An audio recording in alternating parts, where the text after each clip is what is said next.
This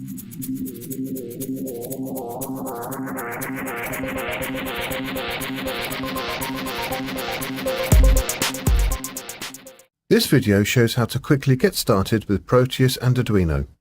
You'll need a Proteus license for either the AVR family or for the Arduino product to simulate these designs. Starting with the new project wizard, select the appropriate Arduino processor shield and name your project. This initializes the project with the processor shield on the schematic and a skeleton firmware project in the VSM Studio IDE. If the Arduino toolchain is not installed, it can be downloaded via the compiler's configuration dialog in VSM Studio.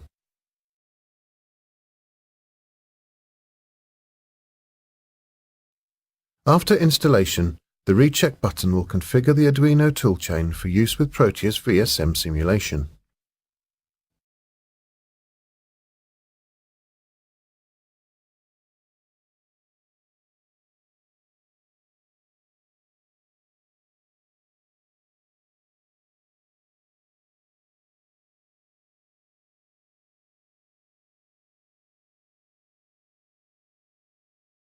Next, we need to bring in some peripheral shields to the schematic.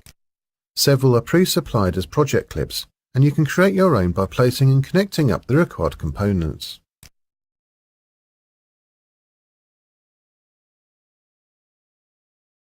Terminals with the same name are just like wires connecting the pins together, so placing the project clip on the schematic is exactly like plugging in the shield to the main board. On the firmware side, the first thing to do is include the Arduino library. Note that the chevron syntax around the included file is important to distinguish it as an Arduino header file. After that, initialize the LCD with the numbers of the interface pins, and then add a little test code in the setup routine.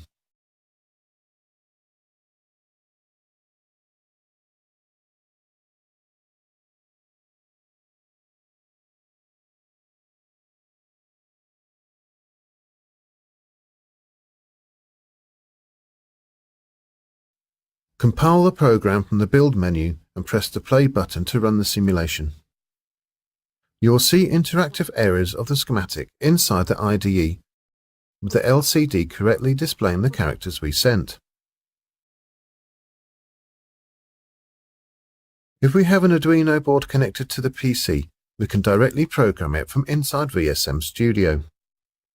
First, edit the project settings and make sure the clock speed is correct for the hardware and that the port mapping is valid.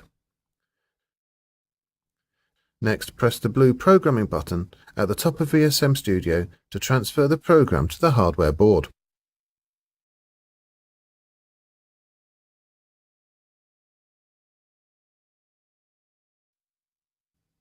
If we now press the Play Pause button in the VSM window, we can select our source file and debug the code.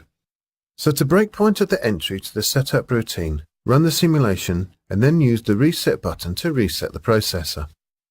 The system will pause at the breakpoint so we can single step through our code, watching the output on the right-hand side of the screen. We could, if we preferred, also view the single step at assembly level.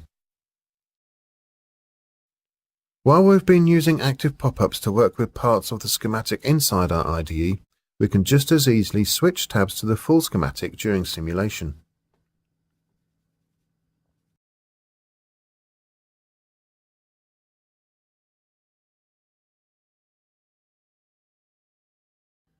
We can now add a little more example code to switch text between lines in the main loop function.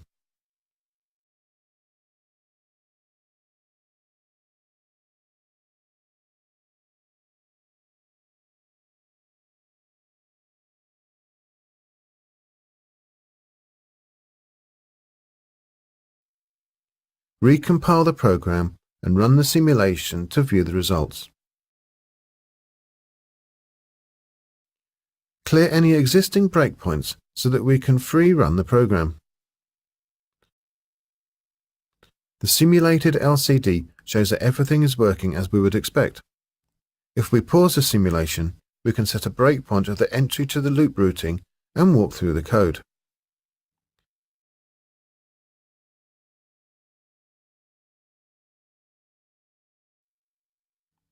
Note that entries in the variables display will highlight on change.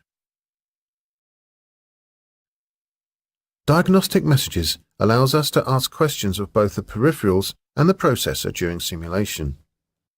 In this example, we'll request full information from the LCD display controller.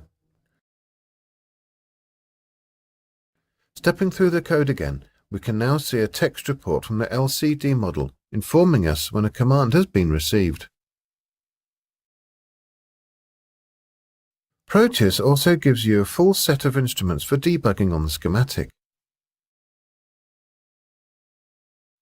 If we switch to the motor control sample design, we can see that we have the motor control, the terminal, and the button key shield present. The buttons increase and decrease the speeds of the two motors, and the terminal acts as a console dump.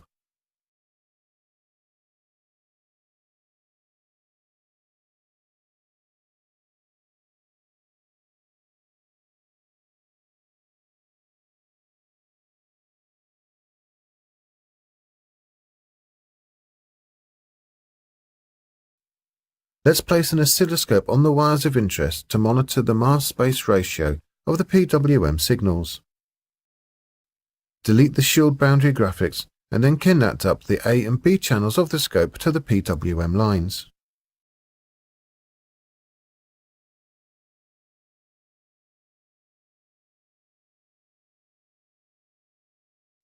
When we run the simulation, we can see that as we press the button to increase the motor speed, we are increasing the duty cycle of the PWM signal, and vice versa.